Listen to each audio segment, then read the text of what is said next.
Hello everyone, my name is Enrique and welcome to another review. What happens when Marvel's loudest mouth meets its grumpiest mutant? You get Deadpool and Wolverine, a chaotic, violent, fourth wall breaking roller coaster that either is the best buddy comedy of the decade or a multiversal mess. In my opinion, it can be both, but I intend to say that I like this movie more than I like any other Deadpool movie. And that's saying a lot because I actually enjoy all the Deadpool movies, but this one might be my favorite one thus far. Directed by Sean Levy, written by Rhett Reese, Paul Wernick, Ryan Reynolds itself, and Seb Wells, starring also Ryan Reynolds, Hugh Jackman, and Aaron Corrin, and Matthew McFadden. This movie came out in July 26 of 2024, meaning it came out a year before. This is the third Deadpool movie and the first one to be integrated into the MCU. And oh boy, with zero time reminding you that you and the movie are in an MCU movie and mocking it too. The importance of this movie not only extends of the return of Deadpool to the big screen, but also the importance of Wolverine's return, as this is the first time Hugh Jackman reprises a role since Logan in 2017. It is also a connection to the MCU's multiverse saga, heavily tied into the TVA, which is an organization tied into the Loki series, and all the other timelines. So yeah, this movie has a lot going around, but the question is, how is it fair after a year later? Well, let's talk about the movie and the plot itself. Wade Wilson is dragged out of retirement by the TVA, the Time Variance Authority, in order for them to get his help for a multiversal crisis. The only catch? They need to destroy Deadpool's own timeline in order to preserve the others. However, Deadpool steals one of the 10 paths and goes traveling into the multiverse in order to get a variant Wolverine, which is recruited by Deadpool in order to fix his own universe. However, Mr. Paradox, the man in charge of this mission, decides to prove them both and sends them to the Void, in which they are trapped with other disposable variants like Cassandra Nova, a powerful psychotic mutant who is linked to Xavier and wants to recruit Wolverine for her own world. This is a mission in which Deadpool and Wolverine must find a way to go back to the timeline that Deadpool comes from and prevent it to being destroyed. Deadpool wants purpose, Wolverine wants to be left alone, and chaos ensues. So yeah, this is a crazy plot. Think about it as Multiverse of Madness, but written by someone who binge-watched Rick and Morty, drank that Red Bull, and decided to punch Kevin Feige in the face, and he loves it and promotes this movie. This is the craziest plotline that I've ever seen in a Marvel movie. But it reminds me a lot of The Exiles, in which variants from other universes join forces and they have to prevent a catastrophic event or events in order to save their own universes and themselves. This is kind of like the same situation, only with Deadpool and Wolverine attached to it. I'm sure a lot of people will find some of the plot lines make no sense to you, but this is the equivalent of turning your brain off if you want to have a good time and just see these characters going through crazy situation after crazy situation in order for them to save the world. And personally, I enjoy that. It makes the plotline feel more crazy, but the characters feel more heroic, especially Deadpool, since his motivations are less selfish than before. Now let's talk about cast and characters. I'm only gonna focus on 4 since I feel they're the ones who are important for this movie. While the rest, they're more supportive and more cameos, so sorry Morena Baccarin, sorry all the other cast from the previous movies. Well, except for one, Rob Delaney, who appears in this movie a lot, and there's a reason for it, which I'm gonna get into later. But let's start this summarizing of the characters with Deadpool himself, who is played by Ryan Reynolds. He's still meta, he's still violent, and still hilarious as always, but the surprisingly emotional arc that they give to Deadpool in this movie is dealing with purpose, mortality, and relationships. You see, as I mentioned before, Wade Wilson is retired, meaning that he's no longer an assassin or a bounty hunter or whatever he was doing in the past. He was more of a guy trying to live a normal life, but he's no longer with his girlfriend until the TVA drags his ass out of retirement in order to help them to save the multiverse. And when he finds out that his universe has to be used as a sacrificial lamb, he finds purpose of saving his own universe. So he goes into an emotional as well as hilarious adventure alongside Wolverine in order to prevent himself to being destroyed as well as his own universe. Reynolds is once again Deadpool, not playing Deadpool, being Deadpool. At this point, I'm pretty sure that Deadpool wrote the script himself, so it makes sense that Ryan Reynolds and Deadpool are almost the same person. I cannot imagine another actor playing it, and that is saying a lot coming from this movie that has a lot of variants of Deadpool played by other actors, and it's insane in my opinion. Now let's talk about Hugh Jackman as Logan, aka the Wolverine. This isn't the Logan that we are used to see from the 2000s X-Men movie, but it's definitely a Logan who's been through some shit in his life. This is Jackman sliding back into the role and sliding back into the claws like he never left.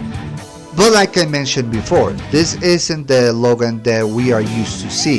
The original Logan that came out in the X-Men movies from the 2000s is dead. In fact, the movie makes it clear that this Logan, the one that we are used to see, is dead. Hell, they even make a joke about that, which I'm gonna get into later. But yeah, this is a different version, one that he never became the part of the X-Men, or at the very least didn't want to be part of the X-Men until all the X-Men are dead, typical in these movies. But yeah, this is a different one, regretting all his actions and drinking himself to death. And when Deadpool recruits him, he's reluctant at first, but realizes that he finds a purpose with Deadpool, that with each other they make an incredible duo, despite the fact that he doesn't want to be involved in any superhero stuff. Like, he doesn't want to save the world, he just wants to die, like any other role that Hugh Jackman plays as Wolverine. Basically, he wants to die and wants to be left alone. And dare I say, Hugh Jackman is still as good as Wolverine as he did all those years ago, and I'm glad that he came back. Now, I will admit, I would have preferred another actor to play Wolverine, since this is supposed to be a new beginning. But hey, Hugh Jackman is still portraying him as the best, and thankfully he's not the main character. Deadpool is. Now let's talk about villains. There are two in this movie, Mr. Paradox, played by Matthew Mathiaden, and Cassandra Nova, played by Erin McCorrin. Now, I'm gonna start with Mr. Paradox, as I feel he's the one who's causing all this. He's a bureaucratic antagonist, hilarious and creepy at the same time. His whole goal is to restore the TVA back to its own old glory. Basically, instead of being an agency that basically destroys universes and other variants in order to prevent and keep the secret timeline, they are now using it to protect other variants and other universes with their own people. However, Mr. Paradox feels like that's a sin against the old TVA, and thus he decides to take matters of his own hands, primarily to destroy the original universes, in this case the one that Deadpool comes from. And he goes to so many lengths in order to make sure that happens. But he will see and find out that his actions had consequences, and it will cause an multiversal event that could possibly destroy not only his universe but all universes. And that's something that I like about this character. Mr. Paradox was originally supposed to be reserved by Owen Wilson's character, you know, the one that we've seen, Mobius, the one who joins alongside Loki in order to prevent multiversal catastrophes. Well, for some reason they decide to drop the character and replace him with Mr. Paradox. But hey, Matthew McFadden is actually a good actor, and he actually makes the character of Mr. Paradox a hateable prick, an obnoxious bastard who just wants to go back to his old ways, but realizes that he's making things worse for himself and for others. But he's delightfully hilarious and pretty much like a yubby prick trying to maintain control only to realize he's out of control. It's just hilarious. Now let's talk about Cassandra Nova, who's played by Emma Corrin. Now, like I said, she's menacing, eerie, and under roost.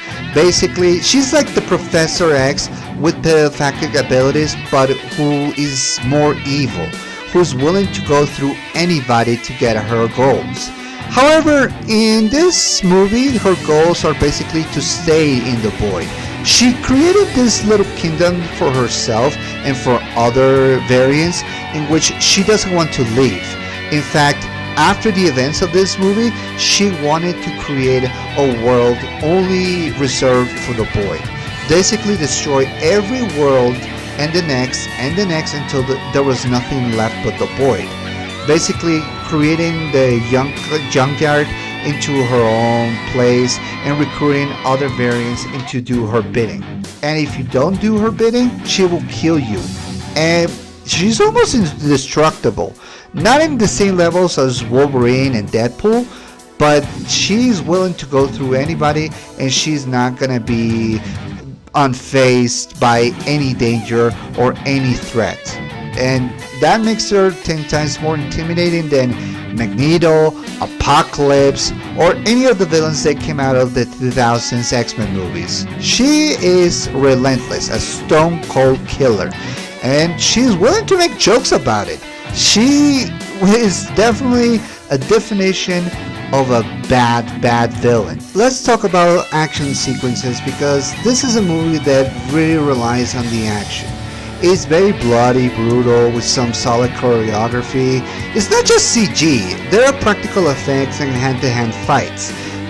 One in my particular that I like is the one with Deadpool fighting Wolverine in the void. It's actually one of the ones that got leaked into the internet, and the scene doesn't disappoint, as we see two characters who are basically immoral and cannot hurt each other and just make more mayhem to each other, yet they still do that.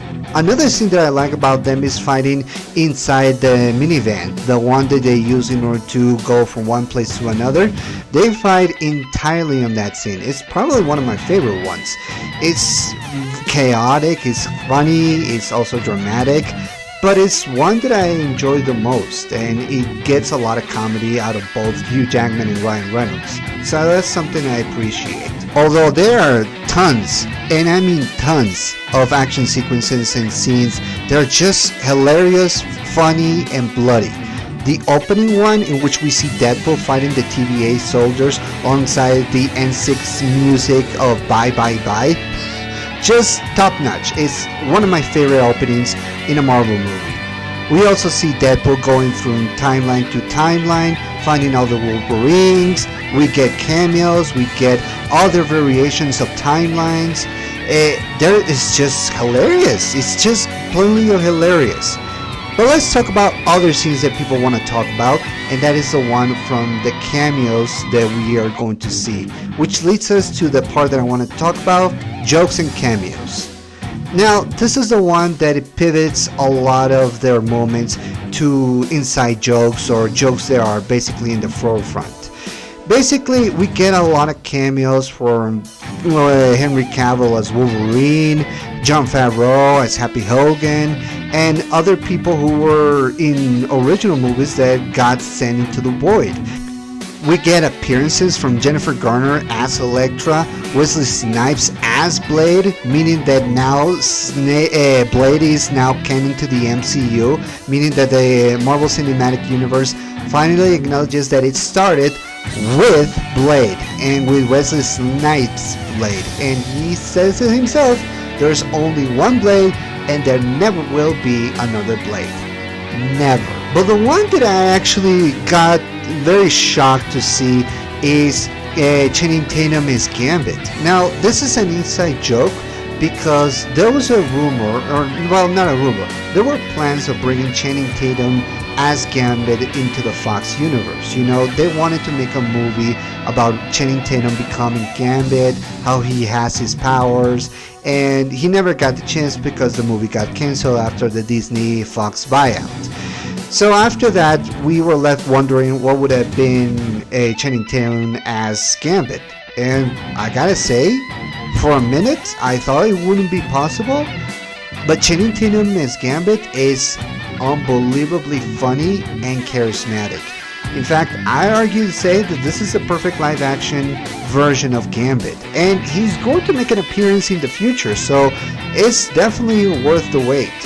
And I feel good that Channing Tatum got the opportunity to play the character. He lobbied long and hard to play it, and people gave him criticisms for that because he didn't look the part or he didn't sound very southern because, you know, Gambit is very southern. He's from New Orleans, so obviously a lot of people have reservations of that. But yeah, Channing Tatum as Gambit, there's a reason why Ryan Reynolds brought him in, and he brought the laughs, he brought the action, and I'm looking forward to see Channing in the future. We also get a surprising cameo from the woman who played Laura Kinney, aka X-23, played by Daphne Kinney. It's good to see this character back, and it's good to see that the actress who portrayed her grown up, and she looks a lot more from the Laura Kinney from the comics, and it's good to see that she's creating a relationship, even a small one, with this new variant of Wolverine. It's not the same, but at the very least you can see and feel some of the themes and ideas from the original Logan film, which is something I appreciate.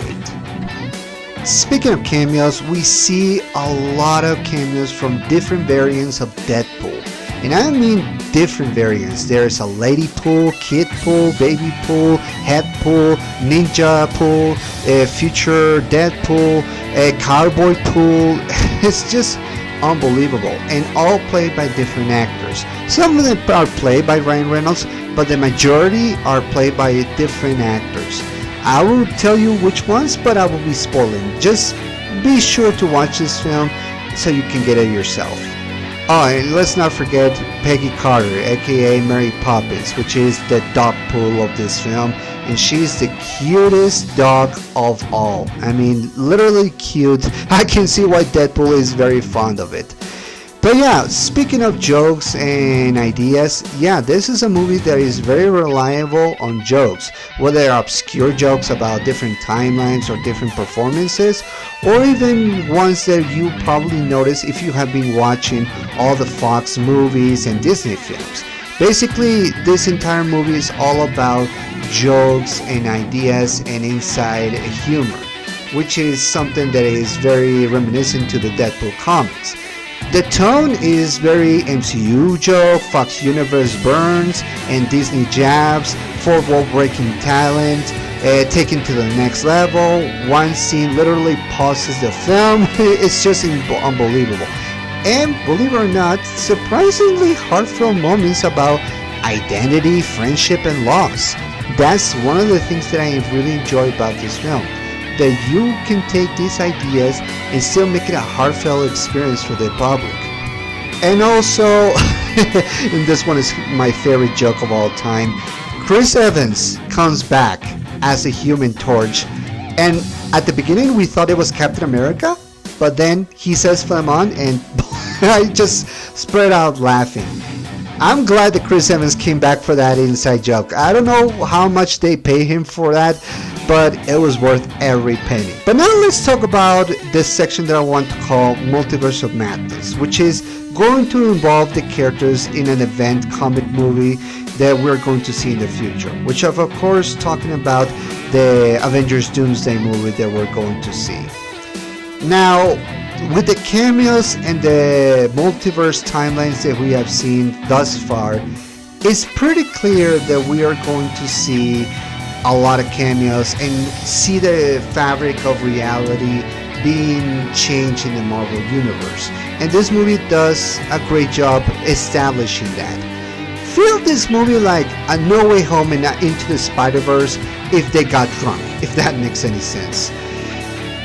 But yeah, all this, the timelines being destroyed or being created, or even the cameos of other variants being trapped in the void and trying to live their own lives, this is going to come into play in the future.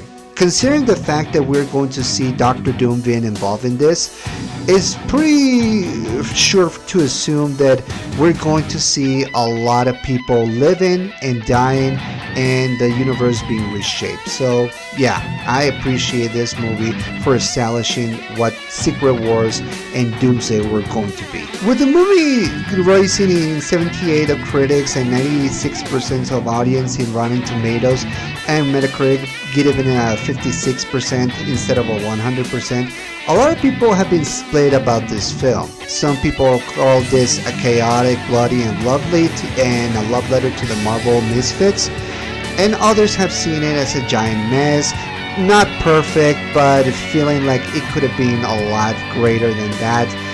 But honestly, after 1 year after watching this film, I still find it entertaining, imaginative, and sure, a lot of things don't make sense, timeline-wise and plot-wise, but I still find it in my heart to enjoy this film, and seeing the returns of Ryan Reynolds and Hugh Jackman as both Deadpool and Wolverine, I really appreciate that. Now, let me be clear.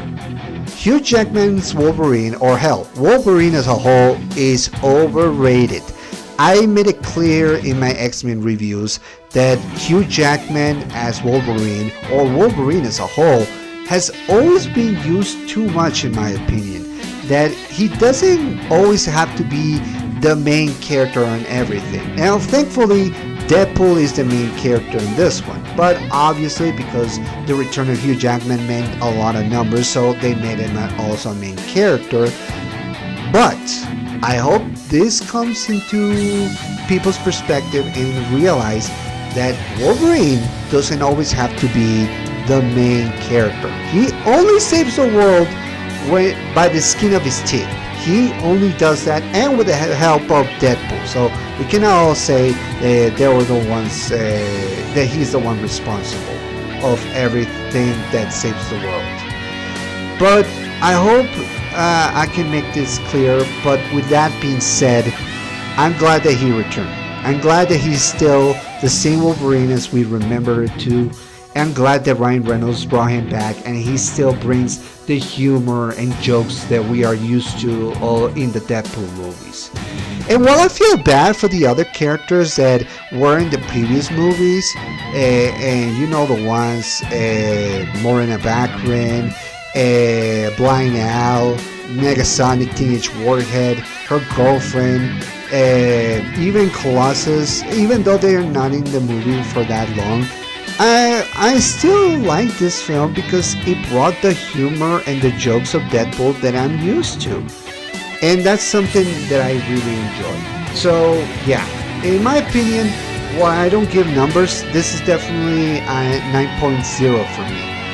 And I hope to see Deadpool in the future, and hell, maybe see other characters from X-Men in the future, which after the news that we got from Marvel Studios, that's something that we're going to see. So yeah, I hope you guys enjoy this review. I enjoyed this movie immensely, and yeah, highly recommend it. If you get the chance, watch it. If it is in Disney Plus, go ahead and watch it. But I want to know what you guys think. Do you think it was too much? Just enough? Did the multiverse eat your brain out? Drop your thoughts and comments in the description below. Always remember, subscribe, hit the like icon so I can get notifications. Also click on the notification so you can get more news about my videos. So yeah, I'm Enrique and I'm signing off. I'll see you next time. And remember, don't mess with the timelines because they might rip your skin off. You probably know what I mean. Bye.